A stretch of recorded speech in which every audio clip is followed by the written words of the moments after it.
Esperar a Enrique. Sí, estamos. Es que se ve como no ha visto que estaba. Vale. Ya estamos emitiendo, ¿sabes? Ah, sí.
Me sale un poquito larga. Bueno, es 1 hora, 57 minutos. Un poquito larga. Un poquito larga. Pero bueno, espero que compense. Que son demasiadas cosas las que he metido. Hay mucha película. Muchas de las películas. Toman su tiempo. Sí. Eso lo hace atractivo a las películas. Sí, me sale un poquito larga. Bueno, es 1 hora, 57 minutos. Un poquito larga. Un poquito larga. Pero bueno, espero que compense. Que son demasiadas cosas las que he metido. Hay mucha película. Muchas de las películas. Toman su tiempo. Sí. Eso lo hace atractivo a las películas. Sí,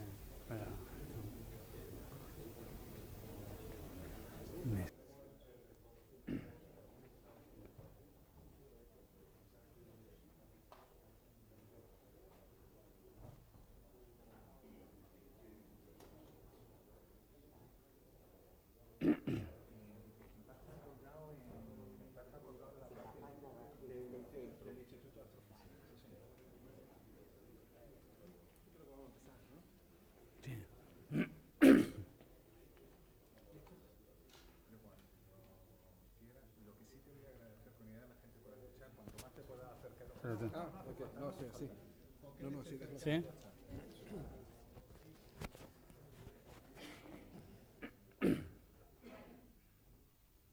Buenas tardes, bienvenidos a todos, gracias por estar aquí.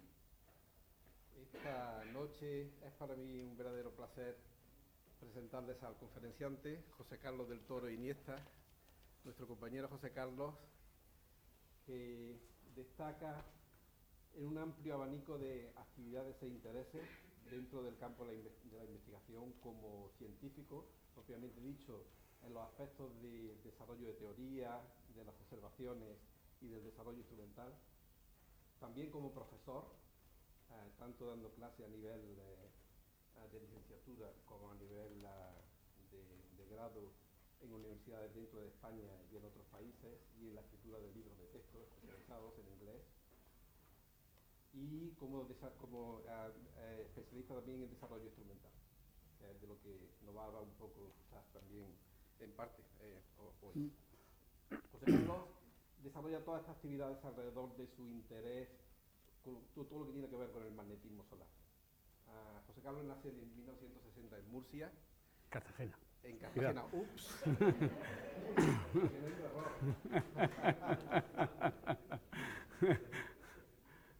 Estudió la licenciatura en física la primera mitad aquí en la Universidad de Granada y la especialidad en astrofísica en la Universidad de La Laguna.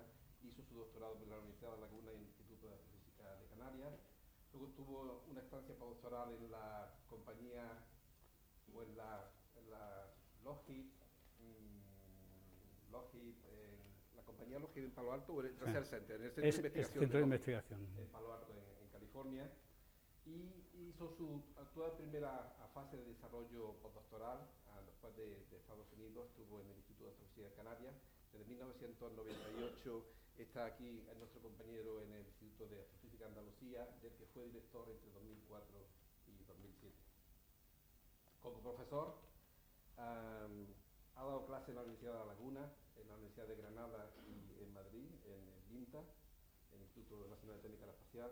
Ha dado clases también en Austria, en Alemania, en 2 universidades en Japón. Y como mencioné antes, ha escrito un libro publicado por la Cambridge University Press sobre Introducción a la espectropolarimetría, un libro de texto especializado en inglés. En cuanto a desarrollo instrumental, destaca su participación en 3 misiones espaciales, que son Sunrise, otra misión de la ESA, donde es co-investigador principal de uno de los instrumentos, el instrumento SOFI, en la misión Solar Orbiter de la Agencia Espacial Europea, y también participa como co-investigador en la misión de la NASA de Solar Dynamic Observatory. Y cuando quieras, gracias, José Carlos. Muchas gracias, Enrique. Y buenas tardes a todos y gracias por venir esta tarde a pasar un rato conmigo. A pesar del título así medio extraño, y yo he tratado un poco que provocador, en realidad de lo que quiero hablarles hoy es de Solar Orbiter. Solar Orbiter es una misión de la ESA y además su logotipo, en realidad, como normalmente hace la ESA, hay que colocarlo de esta otra manera. Me pueden entonces preguntar por qué este caballero se le ha ocurrido titular Historia de un planeta canijo. ¿Por qué un planeta? Pues básicamente porque quiero enfatizar que aunque incluso nosotros los profesionales a veces nos referimos a los vehículos espaciales como satélites artificiales, muchos no lo son. Por ejemplo, los Voyager se han marchado de los confines del sistema solar y están por ahí viajando, no están orbitando alrededor de nada. Otros son satélites, pero de satélites propiamente dichos, como el caso de la misión Cassini-Huygens, que orbita alrededor de Titán, un satélite de Saturno. En tal misión hay participación de este instituto, por cierto, también. Y nuestro instrumento, como su propio nombre indica, va a orbitar el Sol. De pequeño estudiábamos que los objetos que orbitan el Sol son planetas. El nuestro, evidentemente, es canijo por razones obvias, porque va a ser un ingenio hecho por el hombre. ¿Y por qué soberbia? ¿Por qué el elogio de la soberbia? Pues simplemente porque la soberbia es el peor de los pecados, y pecar siempre tiene ese morbo, ese regustillo, ese estímulo, y aunque los que nos educamos en la España nacional católica se nos hizo ver que los pecados más graves eran aquellos relativos a la fornicación, los que atentaban contra el sexto y el noveno mandamiento, en realidad el peor de los pecados es el que atenta contra el primero, la soberbia, encarnado en el propio Lucifer, que era tan taimado, su altivez era tan desmedida que pretendía igualarse al propio Todopoderoso. Hay numerosas citas en la Biblia, y de hecho yo tenía otra transparencia preparada con ellas, pero para no cansarles yo solamente quería leerles esta de Isaías. Dice: la mirada altiva del hombre será abatida y humillada la soberbia de los hombres. Solo el Señor será exaltado en aquel día, porque el día del Señor de los ejércitos vendrá contra todo lo que es soberbio y orgulloso, contra todo el que se ha ensalzado, y serán abatidos. Entonces, ¿qué podemos esperar nosotros, soberbios, insignificantes seres humanos, cuando se nos ocurre alterar el orden natural de las cosas y vamos a introducir planetas canijos en medio de la órbita de los naturales? Aquí estamos viendo, esta es la órbita de la Tierra, por aquí viene Venus y Mercurio, que es el planeta más próximo al centro donde se sitúa el Sol. Por ahí aparece Marte, y aquí 2 órbitas, una en azul y otra en rojo. En rojo tenemos la misión Solar Probe Plus de la NASA, y en azul es la nuestra, Solar Orbiter de la ESA. Entonces, como digo, habrá mayor soberbia que la de los hombres que vamos a intervenir en ese orden natural, y es más, nos prevalemos del mismo para para poder colocar esos vehículos espaciales en órbita alrededor de nuestra estrella? Pues bien, ya fuera de bromas y de metáforas y demás, ¿por qué? ¿Por qué nos interesa, como científicos, implicarnos en misiones semejantes? Pues simplemente porque vivimos dentro de la atmósfera del Sol. Obviamente es una atmósfera extendida, pero que nos incluye, que nos abarca. Entonces hay fenómenos en el Sol que se originan en el Sol y que tienen que ver con nosotros, que influyen en nuestra vida en la Tierra. Estos fenómenos luminiscentes tan bellos que se observan en los polos, las auroras, no son sino las consecuencias visibles mejor observables de fenómenos que están ocurriendo en nuestra estrella y que influyen directamente en el planeta Tierra. Pero hay más, hay otros fenómenos, no solo esos, que vienen originados en nuestra estrella, en el interior de la cual se está generando una enorme cantidad de energía. Toda la energía que es útil para nuestra vida en la Tierra se está generando en el interior del Sol, en cuyo centro se dan lugar temperaturas y presiones tales que los átomos de hidrógeno se fusionan en átomos de helio, creando energía. Una energía que viaja de forma radiativa, de forma de luz, desde el centro hacia afuera, pero en el 30% superior del Sol, esa energía se transfiere por convección. Esos rollos que veíamos ahí, en los que el material caliente sube y el frío baja, son en realidad movimientos de material eléctricamente cargado y que como tal genera campos magnéticos. Esos campos magnéticos eventualmente salen a la superficie del Sol y nos forman las manchas, y sus líneas de campo, cuya polaridad, aquí estamos en polaridad norte, polaridad sur, está indicada por esta flecha, esos movimientos elásticos, como si fueran gomas elásticas, se producen una transformación de la energía que había en esos campos magnéticos en la energía cinética que está llevándose esa burbuja magnética, esa burbuja de material solar expelida hacia el resto del medio interplanetario. Cuando pasan del orden de unas 6 horas o así, depende por supuesto de la energía con la que hayan sido expulsados, la burbuja, la materia coronal, la materia solar, atraviesa el planeta Mercurio. Lo atraviesa sin despeinarse. ¿Por qué? Porque Mercurio no tiene protección alguna. A las 12 horas o más, unas cuantas más, vamos a ver cómo atraviesa Venus y sigue cruzando el medio interplanetario. Después se va a encontrar con la Tierra, pero la Tierra tiene un escudo defensor natural, cual es su campo magnético. Como vamos a ver en un instante, ese campo magnético, cuando es de polaridad opuesta, fíjense que las flechas están opuestas a estas de aquí, al chocar el material solar con el campo magnético, se produce el mismo fenómeno de reconexión que se produjo anteriormente en el Sol, y de nuevo se transforma la energía que arrastra el campo magnético en energía cinética de partículas que viajan hacia los polos de la Tierra, dando lugar a las auroras. Pero cuando esa energía es suficientemente alta, el impacto de las partículas solares pueden producir efectos en latitudes más bajas. De hecho, se conoce que se han visto auroras incluso a latitudes en Canarias, ¿de acuerdo? Pero no son solo esos fenómenos tan bellos los que se originan, sino que también hay fenómenos nocivos. Fenómenos nocivos no para el planeta Tierra. Estos fenómenos han tenido lugar los mismos 5.000 millones de años que tiene el Sol como estrella en la secuencia principal, sino nocivos para nuestra sociedad, que es cada vez más dependiente de la tecnología. Esas partículas altamente energéticas pueden llegar a desviar los satélites GPS con los que nos guiamos cuando vamos por la carretera.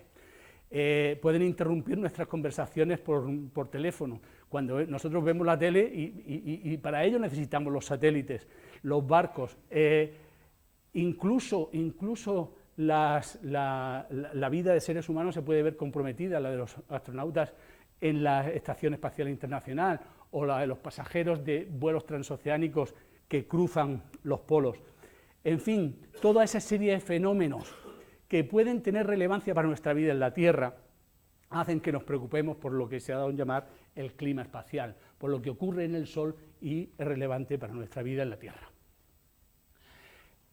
Eso hace que la Agencia Espacial Europea, en combinación con NASA, defina los objetivos científicos que va a tener la misión Solar Orbiter. En concreto, esta misión debe responder a estas 4 preguntas fundamentales. ¿Qué gobierna el viento solar y dónde se origina el campo magnético de la corona?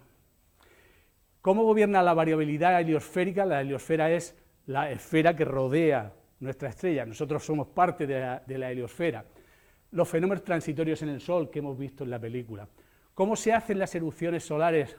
¿Cómo hacen las erupciones solares para llenar la heliosfera con radiación de partículas energéticas? Y por último, ¿cómo trabaja la dinamo solar y gobierna la conexión entre el Sol y la heliosfera? La dinamo solar no es nada más que el generador de esos campos magnéticos. Los que tenemos cierta edad y hemos aprendido a montar en bici, teníamos una dinamo que permitía el alumbrado de la bombillita. Pues en el Sol se produce el fenómeno contrario. En la dinamo de la bici, la energía de rotación del campo magnético se traduce en una corriente eléctrica. Aquí los campos magnéticos se generan por rotación de partículas cargadas por una corriente eléctrica, entonces está generando un campo magnético. En fin, esas son las 4 grandes preguntas y los seres humanos somos tan soberbios que hemos dicho, venga, vamos a mandar eso ahí, vamos a utilizar, como vamos a ver seriamente, los planetas mismos para llevar este ingenio al interior del sistema solar. Y aquí, en esta nave, pues estamos viendo varias cosas. La antena de alta ganancia que nos permite comunicar con la Tierra, los paneles de doble cara, los paneles solares que permiten su alimentación. Este es el escudo calorífugo que protege la nave del ambiente hostil que va a encontrarse. Imagínense, nos vamos a acercar al Sol a la distancia de Mercurio, 30% de la distancia de la Tierra. O sea, vamos a estar muy, muy cerquita. Y ahí han visto 2 baterías de instrumentos, 2 grupos de instrumentos. Primero, los de sondeo remoto, los que vamos a estar mirando al Sol, y los otros dispuestos, incluso algunos a lo largo de esas antenas desplegables, que van a estar midiendo literalmente las partículas que nos encontremos en nuestro viaje. Un viaje que es en sí apasionante. Si se dan cuenta de la preciosa danza que efectúa la nave desde que es lanzada y va encontrándose primero con Venus, que lo dirige hacia la Tierra.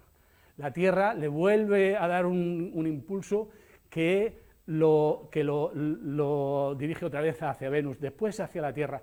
Después de la segunda asistencia gravitatoria con la Tierra ya comienzan las observaciones científicas, pero si se dan cuenta, como antes mencionaba, la órbita se está saliendo del plano en el que está la Tierra. Nos salimos del plano de la eclíptica y eso va a ser vital para poder ver los polos del Sol desde arriba. ¿De acuerdo? Los polos del Sol nunca se inclinan respecto a la perpendicular, al plano de la órbita de la Tierra, más que 7 grados, con lo cual nuestro ángulo de visión es bastante pobre. Al subir, al levantarnos por encima del plano de la eclíptica, lo veremos mucho mejor. Estas 3 ventanas de máxima y mínima heliolatitud y de máximo acercamiento van a ser las ventanas en las que operemos los instrumentos de sondeo remoto, mientras que los instrumentos de medida local lo van a hacer durante todo el viaje. Bueno, estos son los instrumentos. Y para que se hagan cargo de lo que es una misión como esta, me he dedicado a poner las banderitas para que se den cuenta que tras el trabajo que hay en la misión, hay muchos países, dentro de esos países muchas instituciones implicadas, y cada uno de los instrumentos de lo que se denomina carga de pago o la carga científica de la misión, que es construida por verdaderos consorcios de instituciones que se juntan para hacer cada uno de esos consorcios un instrumento. Estos son los de medida local, y tenemos el detector de partículas energéticas, que está liderado por la Universidad de Alcalá y la de Kiel, de España y Alemania, el magnetómetro, cuyo liderazgo es británico, el analizador de las ondas de radio del plasma del viento solar, que es francés, el Solar Wind Analyzer, el analizador del viento solar, que de nuevo es británico, y luego vienen los gordos. Los gordos somos son de remoto. Entre ellos, el más gordo, el más grande, el que más masa tiene asignada y el que más potencia consume, es el nuestro, el PHI, Polarimetric and Helioseismic Imager, que está liderado por el Instituto Max Planck de Investigaciones del Sistema Solar y nuestro propio instituto. Luego es germano-español, aunque como veremos hay otros países que trabajan también. El imaginador en el ultravioleta extremo, que tiene liderazgo belga, el coronógrafo, que es italiano, de liderazgo italiano, el imaginador de la heliosfera, un aparato para hacer imagen de la heliosfera extendida, que es americano, por eso es colaboración con NASA. NASA, además de este instrumento, pone el lanzador. SPICE es un espectrógrafo ultravioleta que no tiene liderazgo de ningún país, sino de la propia agencia espacial. Y por último, el espectrógrafo de rayos X, que se construye bajo el liderazgo de Suiza. Evidentemente, no puedo hablar de todos y cada uno de los instrumentos, porque además es que ni podría, porque si mi ignorancia ya es grande con respecto al mío, con respecto a los demás sería demasiado osado por mi parte. Nos vamos a centrar en SOFI. Nosotros le colocamos el SOFI para que se pronuncie SOFI, el SO de Solar Orbiter, ¿de acuerdo? Y, como decía, es un imager. A mí me gusta introducir el neologismo imaginador. En español no tenemos una palabra equivalente a imaginador, pero es un instrumento que hace imagen, ¿vale? Helioseísmico y polarimétrico. Ahora veremos qué quiere decir eso, ¿de acuerdo? Para Solar Orbiter. Y esos objetivos científicos fundamentales de la misión se traducen en objetivos fundamentales para nuestro instrumento. Entonces, a nuestro instrumento le corresponde estudiar los vínculos entre las distintas capas de la atmósfera solar, entre la superficie, cuyo campo magnético vamos a medir, y las capas superiores que van a estar siendo observadas por los otros instrumentos, y ello va a ser mediante nuestra cartografía del vector campo magnético, y como digo aquí, es un estudio que tenemos que hacer en combinación con los otros instrumentos. También va a ser en combinación con otros instrumentos el estudio del balance energético, de la dinámica y de la estructura detallada de los campos magnéticos solares. Pero vamos a ser el único instrumento a bordo de la nave que va a poder responder a la cuarta pregunta fundamental de la misión. Por lo tanto, nuestro instrumento es realmente crucial para la misión, porque vamos a hacer heliosismología. La heliosismología, como su nombre indica, va a estudiar seísmos en el Sol. Vamos básicamente a utilizar las técnicas que emplean los geólogos y geofísicos para entender la composición del interior de la Tierra, nosotros las utilizamos para entender cuál es el interior del Sol. ¿De acuerdo? Así que con nuestro instrumento nosotros vamos a aportar conocimientos sobre el interior del Sol y el resto de instrumentos va a cubrir toda la heliosfera, ¿de acuerdo? No solo lo que entendemos por el Sol como estrella, sino también ese medio interplanetario por el que vamos a viajar.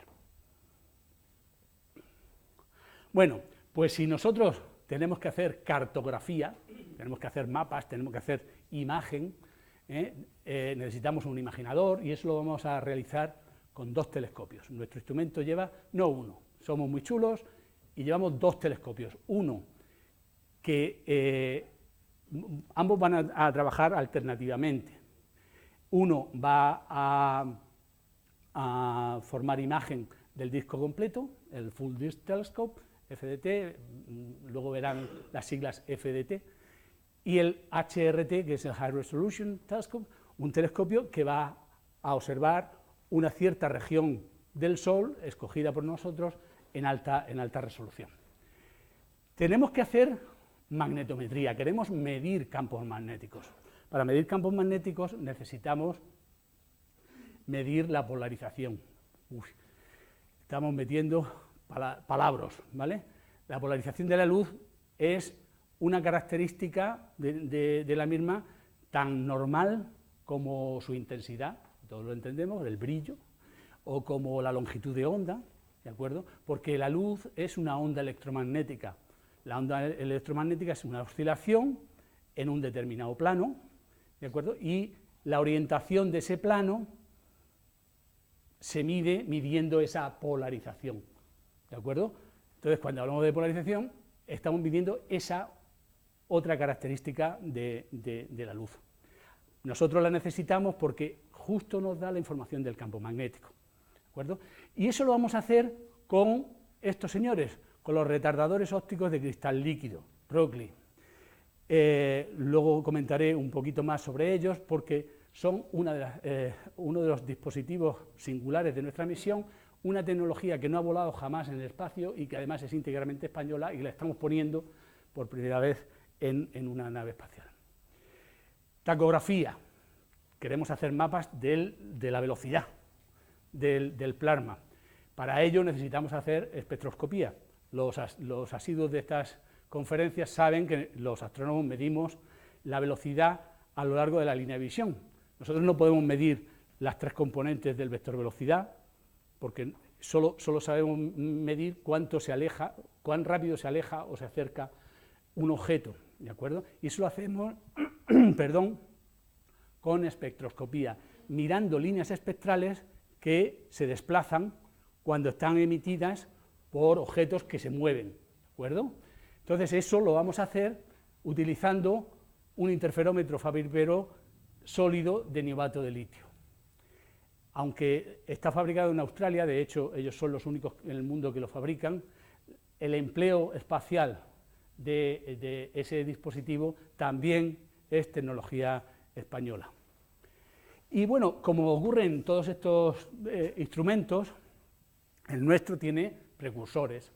Aquí tienen MDI, que está volando en SOHO, que todavía está dando guerra, de la Agencia Espacial Europea. Este corresponde a Fair Genesis, un experimento fallido, hay que decir, fue un globo americano que voló 2 veces y ninguna de las 2 dio resultados.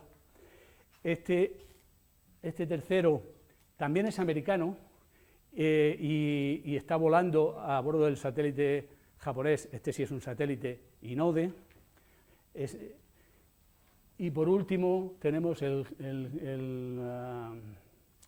HMI, el Heliographic Magnetic Imager, que está volando en la misión de NASA Solar Dynamics Observatory.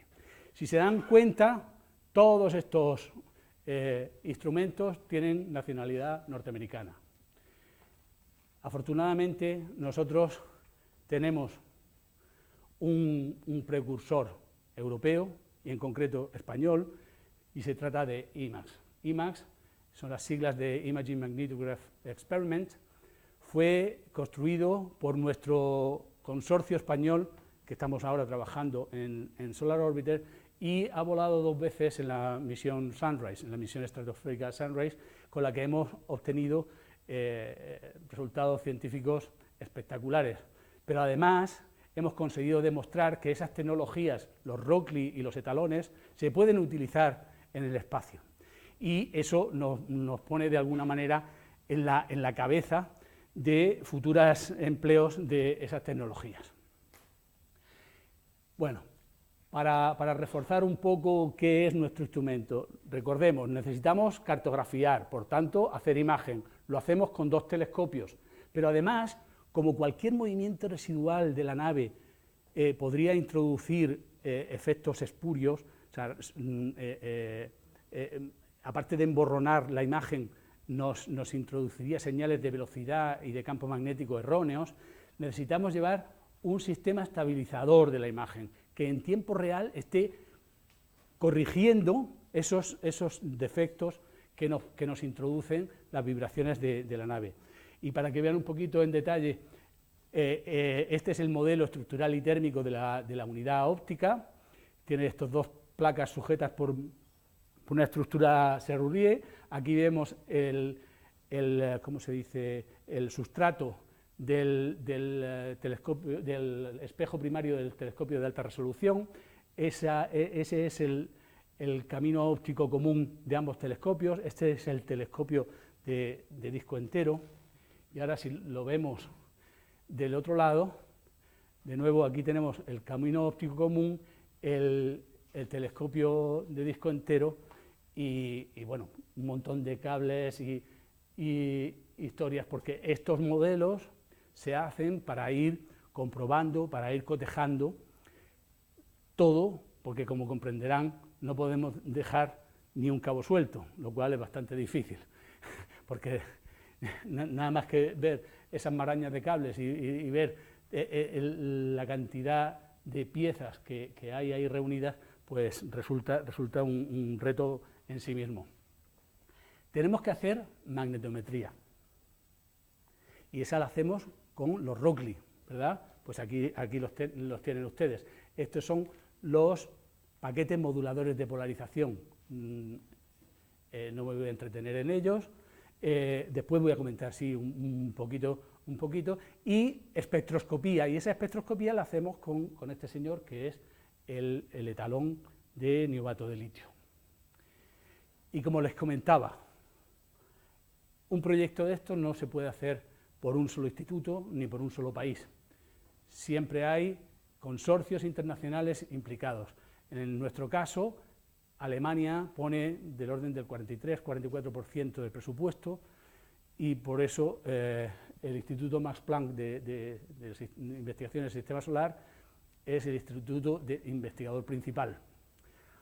España pone el 40%, un poquito menos, y por eso el Instituto de Astrofísica de Andalucía es solo el co-investigador principal, y Francia pone el 10%.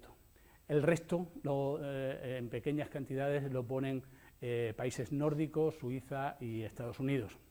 Pero en Alemania, aparte del MPS de Gotinga, tenemos el Instituto Kiepenheuer de Física Solar de Friburgo y el Instituto de Datos y Comunicaciones de la Universidad de Brunswick.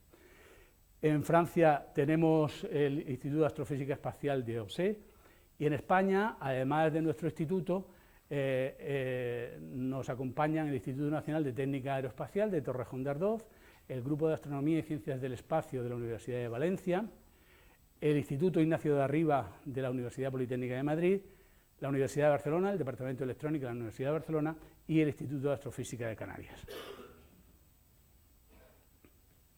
Bueno, pues, ¿qué queremos hacer con esto? Pues claro, no lo hacemos solo para divertirnos, ¿de acuerdo? Que en sí la tecnología tiene múltiples aplicaciones, pero nosotros estamos haciendo una tecnología orientada a la resolución de problemas bien concretos, ¿de acuerdo? Entonces esperamos hacer determinada ciencia que verdaderamente sea única, sea un poco revolucionaria, queremos romper pequeños paradigmas, queremos dar saltos cualitativos. Bueno, pues en principio nuestra mayor misión es proporcionar el vector campo magnético y la velocidad del plasma para conjugarlo con las imágenes en el ultravioleta extremo, lo cual nos va a dar una idea maravillosa de cómo se acoplan las capas bajas de la atmósfera solar que nosotros medimos y las capas altas que miden los instrumentos ultravioleta. Pero además, como decía antes, el hecho de salir del plano de la eclíptica nos permite una visión inédita de los polos. Esos polos apenas se ven cuando los observamos hoy en día. Esta es una imagen de campo magnético, las manchas negras y blancas corresponden a las distintas polaridades del campo magnético, ¿de acuerdo? Y si se dan cuenta, conforme nos acercamos a los polos, esa sal y pimienta que parece que puebla todo el disco solar, se difumina y apenas se percibe. Eso es simplemente el efecto de perspectiva que nos impide ver, como Dios manda, los campos magnéticos. Y para que se hagan una idea de qué vamos a ganar en resolución, tenemos esta otra imagen de arriba. Así es como lo vemos ahora, en el momento en que el Sol nos es más favorable, cuando está a 7 grados su eje de rotación con respecto a la perpendicular del plano de la eclíptica, y así lo vamos a ver cuando estemos en el momento de máxima separación de dicho plano. Si se dan cuenta, la diferencia es notable, pues ese nuevo contraste nos va a ilustrar no pocas cosas de ese campo magnético. Pero además vamos a ser capaces de liberarnos de otro efecto nocivo que tenemos cuando observamos desde la Tierra. El Sol rota. Y claro, cuando observamos una estructura que sale por un limbo y se mete por el otro limbo, cuando lo observamos con efecto de perspectiva, porque el Sol es esférico, ¿de acuerdo? No lo vemos por igual cuando está aquí que cuando está aquí que cuando está aquí. Las imágenes en luz blanca se pueden corregir con algoritmos geométricos relativamente sencillos. Sin embargo, la velocidad a lo largo de la línea de visión no tiene solución, porque solo sabemos medir a lo largo de nuestra línea de visión. Pues resulta que con nuestra nave va a haber momentos en los que rotemos casi a la vez que el Sol, lo cual nos va a permitir ver continuamente la misma estructura y poder resolver si esas variaciones que estamos viendo en la velocidad son solo perspectiva o son fruto de evolución de las estructuras solares.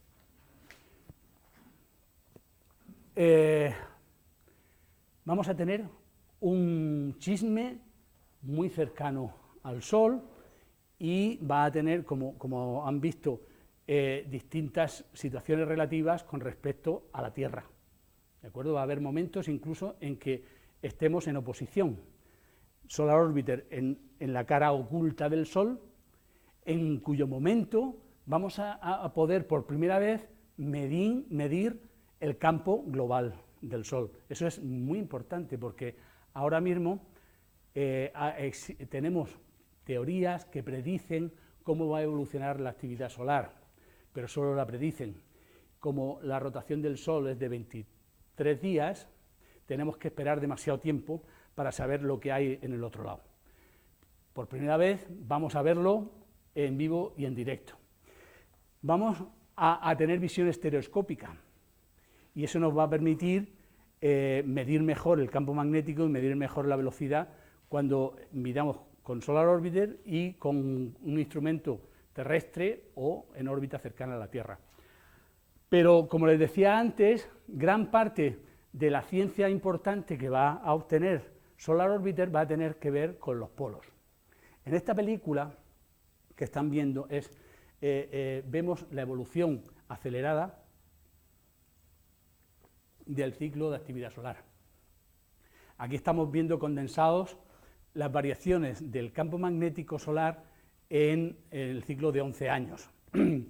Si se dan cuenta, las manchas que aparecen con doble polaridad, mancha negra y mancha blanca, ¿de acuerdo?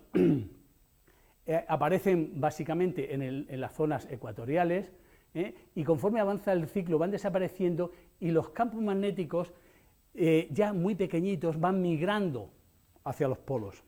Además, cuando cambia el ciclo, cada 2 ciclos, perdón, esos polos cambian la polaridad. Eso jamás lo hemos podido medir como Dios manda, y vamos a ser capaces de hacerlo con nuestra nave. Pero, por último, y no menos importante, vamos a proporcionar el contexto magnético a nuestra misión hermana Solar Probe Plus. Antes les decía que ellos se van a acercar más que nosotros.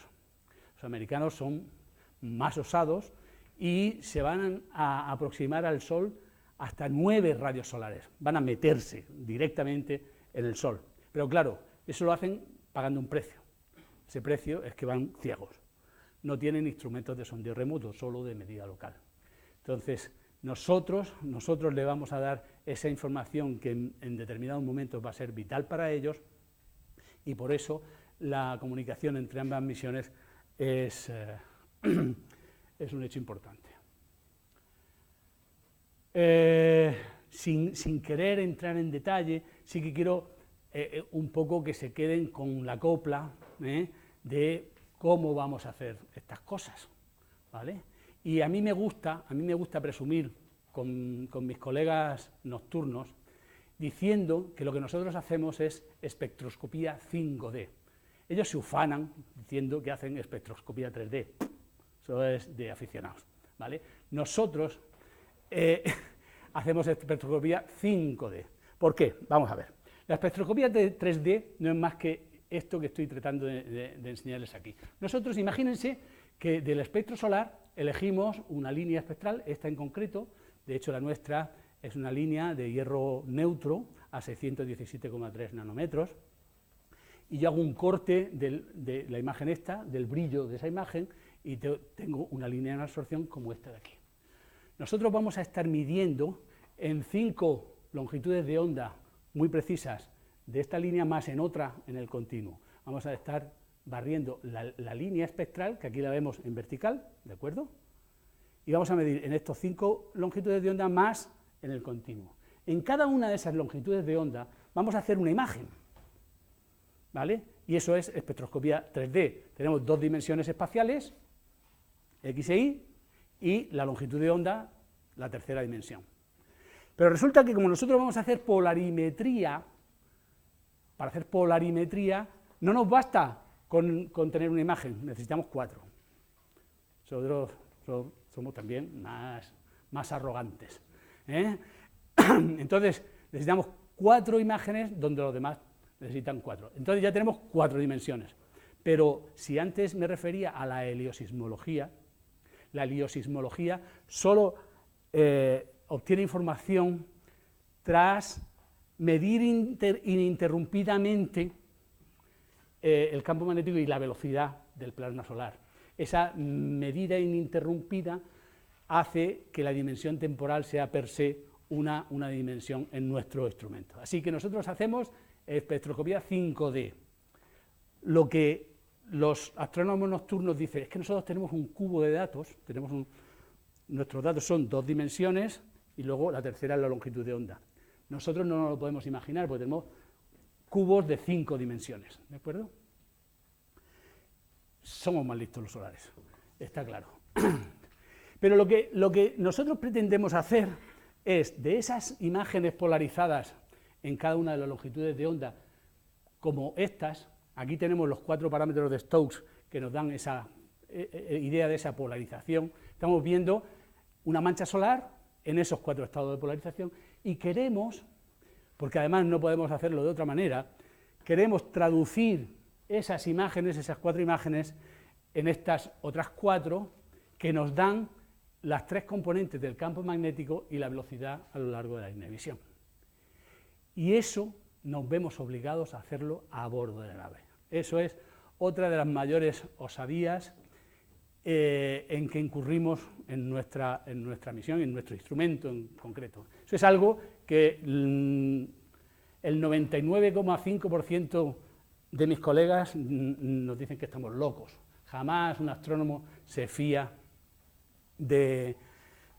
si no tiene los datos crudos, los datos enteretitos. Nosotros vamos a estar tan lejos del Sol, de la Tierra, que nos es muy difícil mandar esos datos crudos. No nos queda más remedio que traducirlos y hacer la ciencia a bordo de la nave. Y eso lo vamos a hacer con un dispositivo especialmente diseñado, con un chip diseñado en esta casa, además, que se encarga de invertir la ecuación de transporte radiativo para luz polarizada.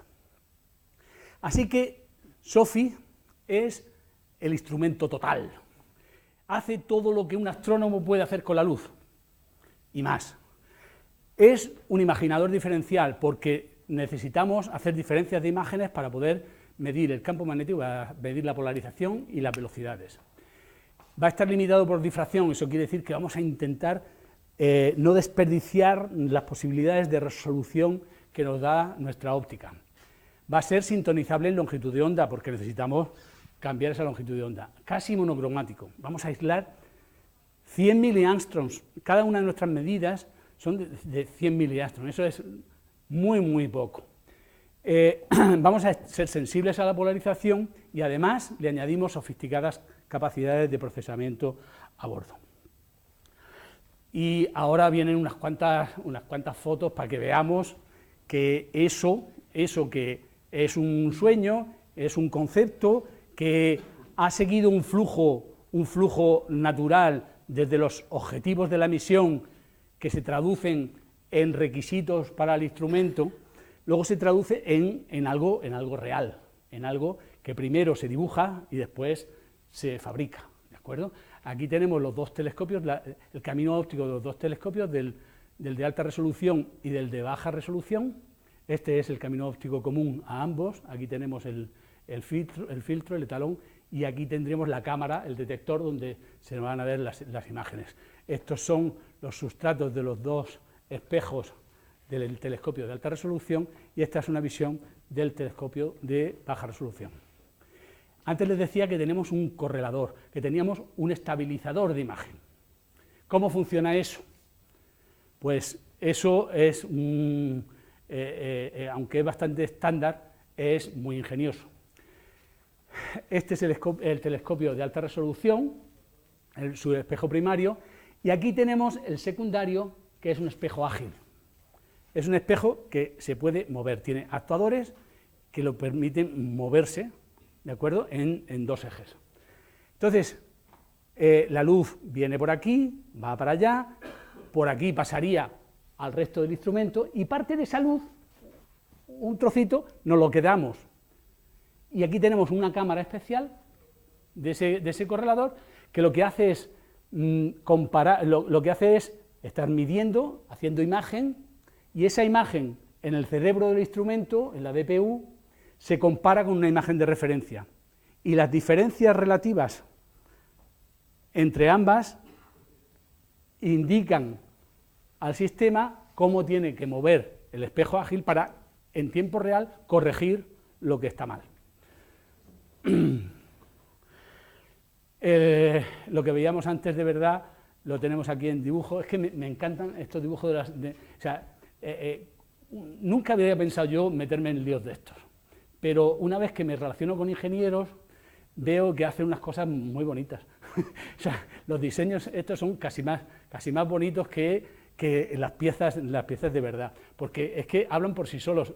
Uno ve aquí y se distingue perfectamente el telescopio de disco entero, el camino óptico, el plano focal. Si lo veo del otro lado, puedo ver el espejo principal, el paquete de modulación de polarización del telescopio de alta resolución, el espejo ágil que está aquí, en fin. Y luego estos lujos de detalles que se gastan. Este es el mecanismo de reenfoque del telescopio grande, el mecanismo de reenfoque del telescopio chico. Son verdaderas maravillas, cada uno de esos pequeños subsistemas que hay en el instrumento. Este es el concepto del espejo ágil, ¿de acuerdo? Y este es el prototipo de ese actuador con el que vamos a mover el espejo ágil. En fin, aquí tenemos los responsables de la polarimetría, los Rockley, retardadores ópticos de cristal líquido.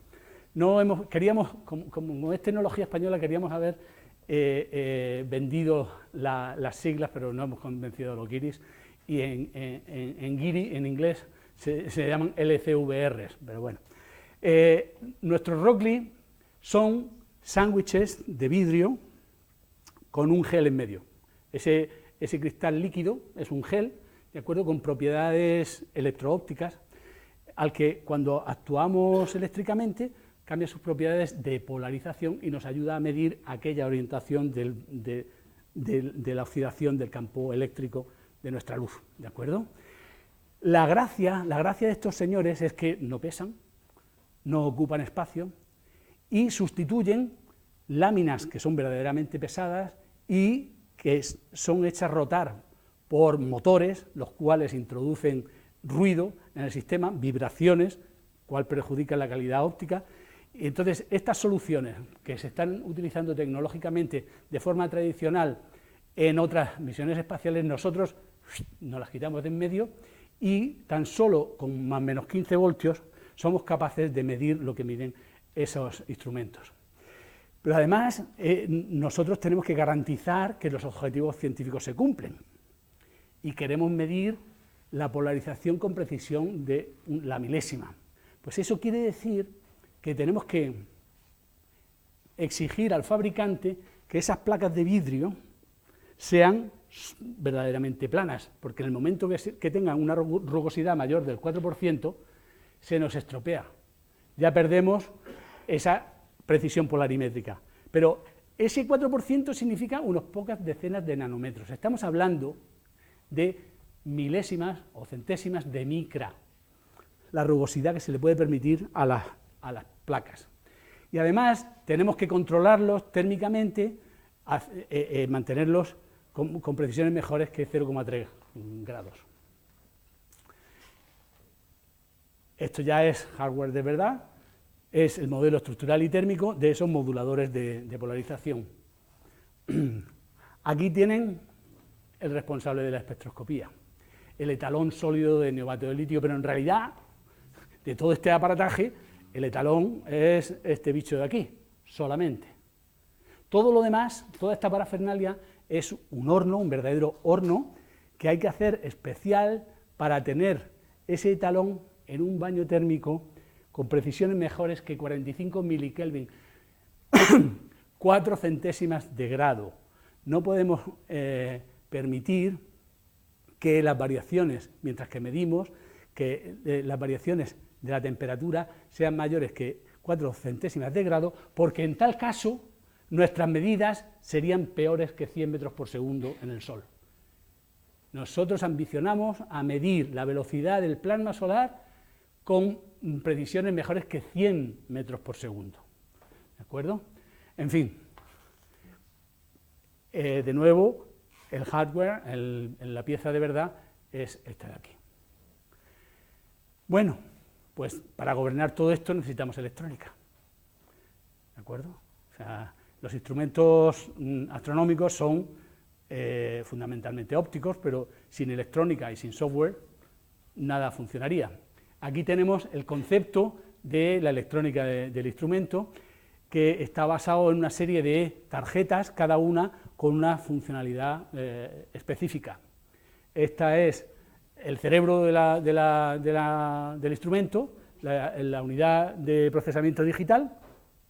Esta tarjeta es la que controla los mecanismos y los calentadores. Esta está dedicada solo al control del espejo ágil, ¿vale?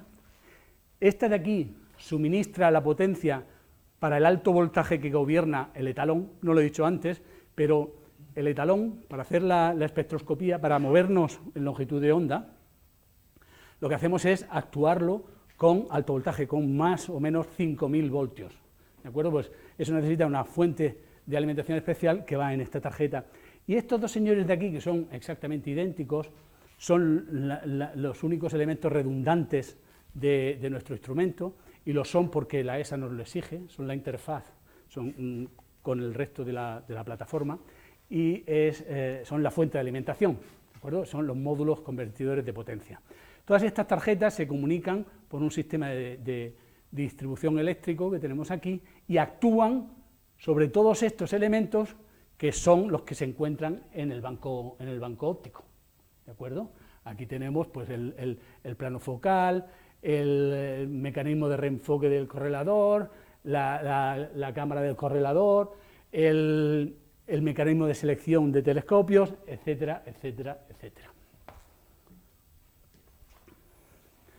Cada una de esas tarjetas son como esta de aquí.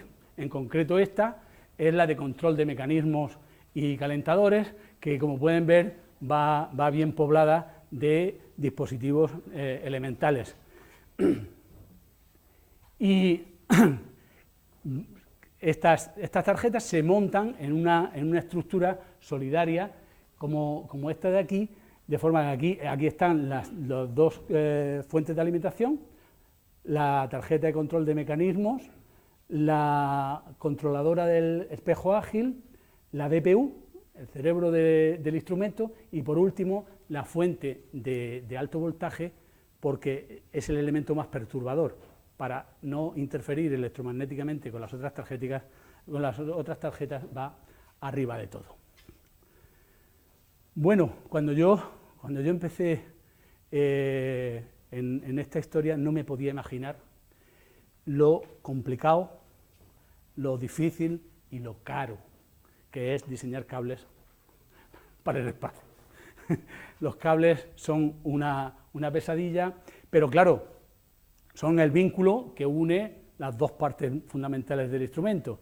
Esta es una visión figurada de cómo se van a disponer en la plataforma del vehículo espacial, ¿de acuerdo? Esta sería la unidad óptica y esta la electrónica, y van unidas por los cables. Y este es el concepto de los cables que están diseñados aquí en esta casa. Bueno, ya estamos terminando, yo no quiero que se cansen, pero sí que quiero hacer una reflexión que seguramente ustedes mismos habrán hecho. Si nos vamos a acercar tanto al Sol, una de dos, o nos vamos de noche o nos freímos, ¿vale? Entonces,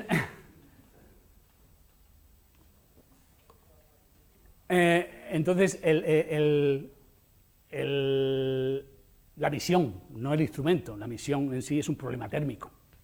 El escudo protector de la nave que veíamos ahí tiene una tecnología que se ha desarrollado específicamente para nuestra misión, que era desconocida y por supuesto es el mayor de los secretos, ¿de acuerdo?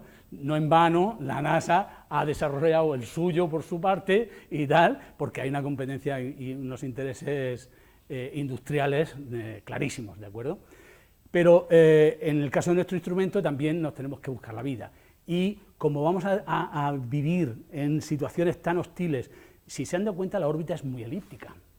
El perihelio, la máxima acercamiento al Sol es de 0,3 unidades astronómicas, pero el afelio, el máximo alejamiento, es mayor que una unidad astronómica de distancia entre la Tierra y el Sol, ¿vale? Entonces eso quiere decir que vamos a experimentar situaciones térmicas variadísimas, y esas situaciones térmicas las tenemos que controlar. Entonces el análisis de todos y cada uno de los subsistemas de nuestro instrumento, de su comportamiento con respecto a la temperatura, es un problema en sí mismo.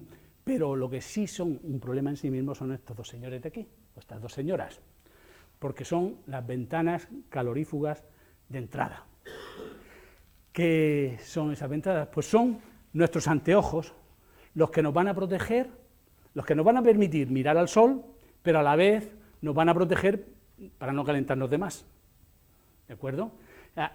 Estas ventanas, de nuevo, gozan de una tecnología inexistente hasta ahora y tienen que rechazar todo el espectro visible excepto 3 angstroms, o sea, una franja estrechísima, unos colores muy precisos del Sol son los que van a ser transmitidos. De hecho la transmisión es muy buena, un 80%, y el resto se expulsa por reflexión al espacio exterior, ¿de acuerdo?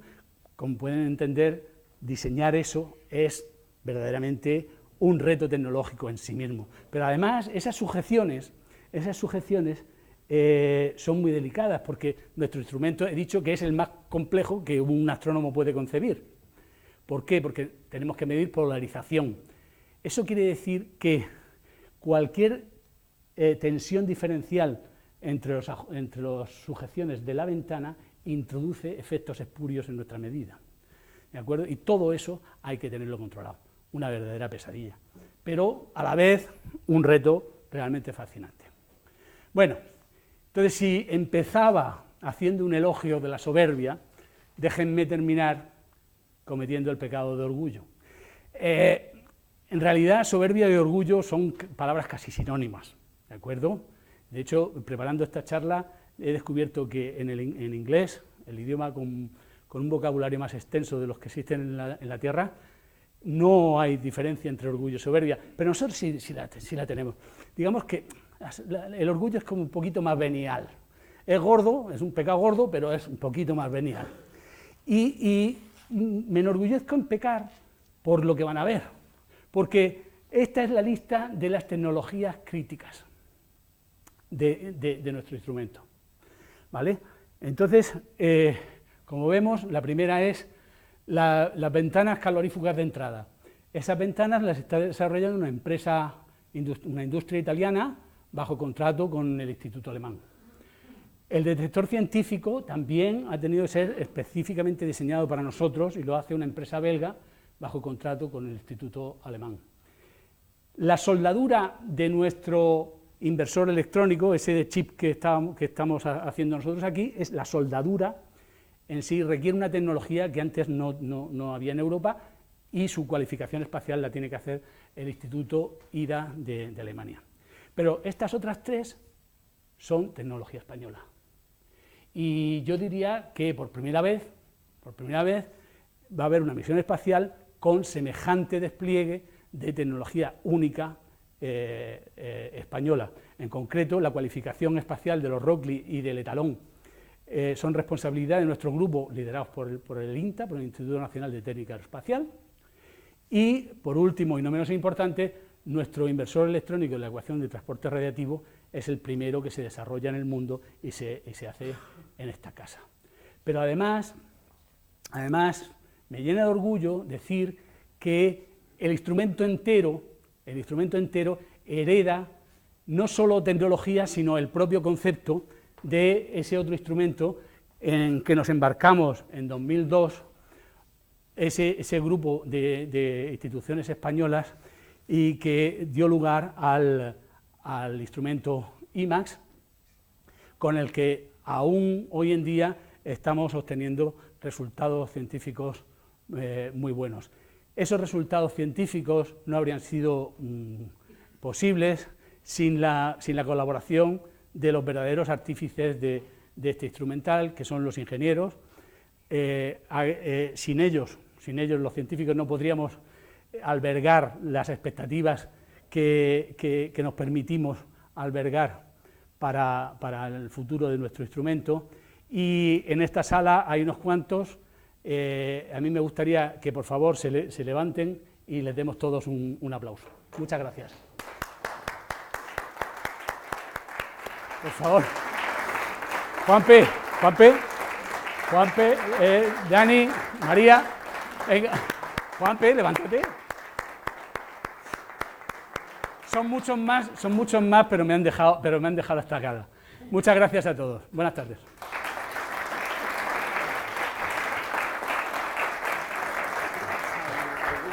Ha dicho usted antes que las ondas magnéticas, cuando las describe el Sol, Sí, tardan 12 horas en llegar a Venus. sí, pero no son las ondas magnéticas, las partículas. Las partículas, son partículas. Partículas con masa, ¿no?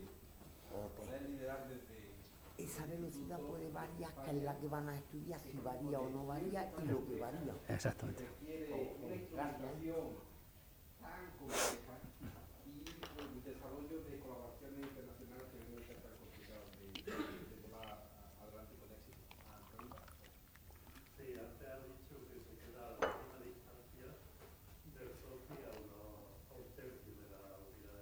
Sí. 150. Ah, esos son 50 exactos. Desde ahí se pueden sacar todos los parámetros que quieres y la gran pregunta, cuando tengan todos esos parámetros recogidos, ¿cómo los puedes? Sí. Bueno, el problema de conseguir esos parámetros no es la distancia en sí, porque lo hacemos desde aquí, que estamos 3 veces más lejos. Las dificultades de la misión son otras, pero sí, vamos a conseguir medir, o si no fallan las cosas, vamos a conseguir medir lo que necesitamos. ¿Cómo se van a mandar a la Tierra? Pues con la antena esa que veíamos, esa grande, que si se han dado cuenta se desplegaba en un determinado momento, se tiene que escamotear, porque hay momentos en que la radiación, las partículas que están bombardeando la nave puede perjudicar su estado, pero cuando mira hacia la Tierra se despliega y evacúa datos. ¿Qué ocurre? Que esa telemetría significa moneta, significa dinero. De hecho, si tuviéramos más dinero, si fuéramos más ricos, a lo mejor nos podríamos permitir no hacer el análisis científico a bordo de la nave. Nos vemos obligados a ello justamente porque no podemos mandar todos los datos que generamos. Y entonces los tenemos que comprimir y lo hacemos de una forma, digamos, inteligente. ¿Vale?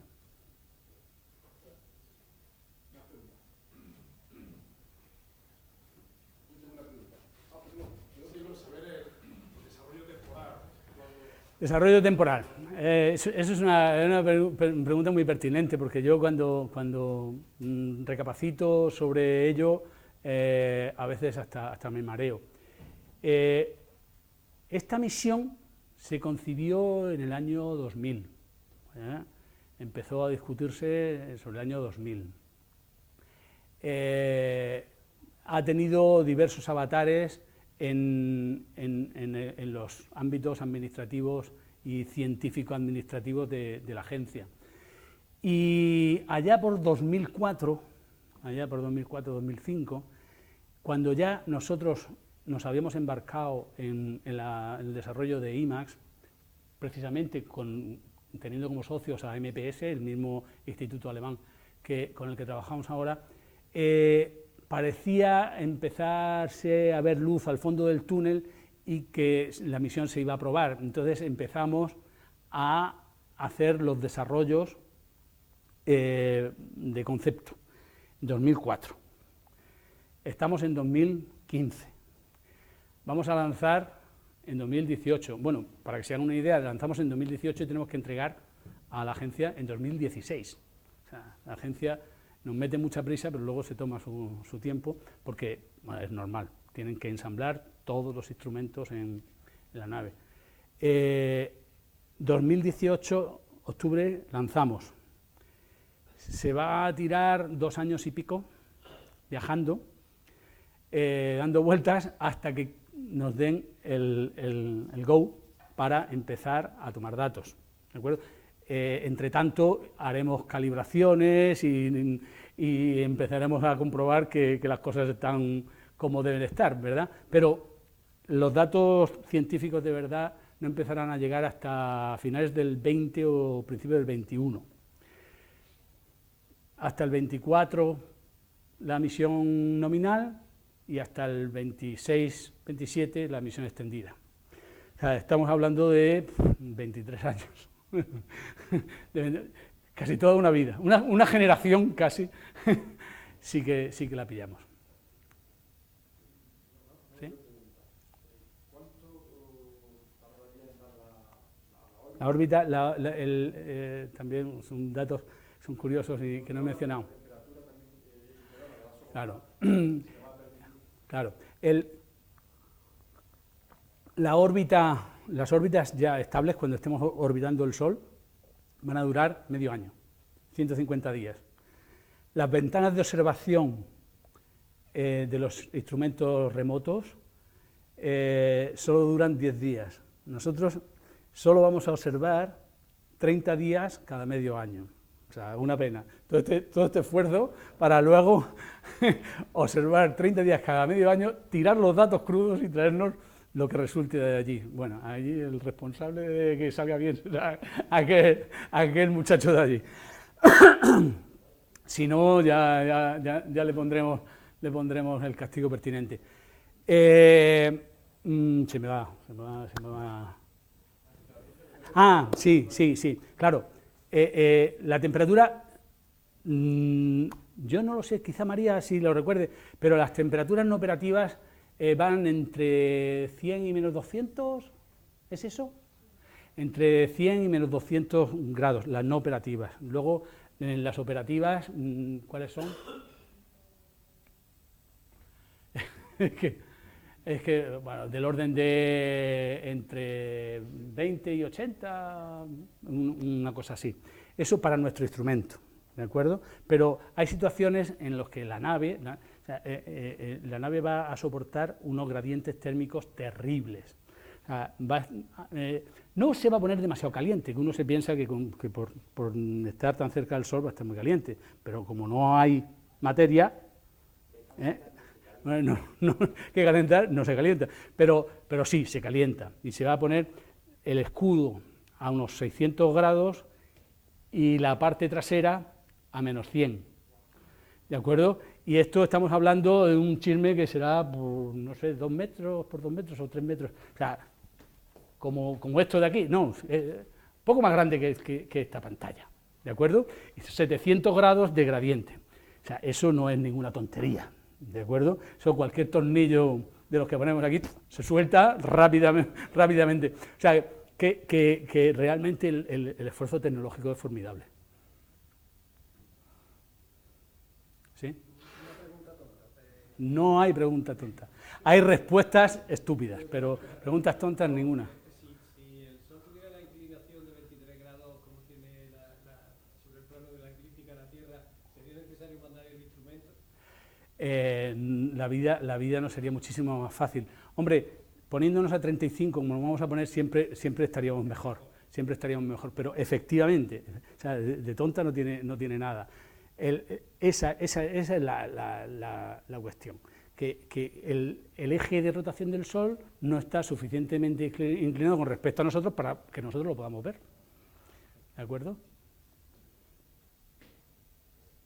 ¿Alguna pregunta más?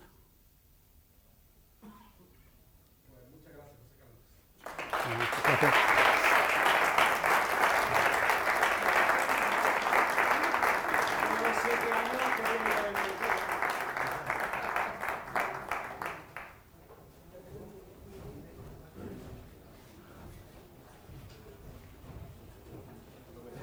Joder. ¿Te ha gustado? Sí. Tío, se ha chupado el 75%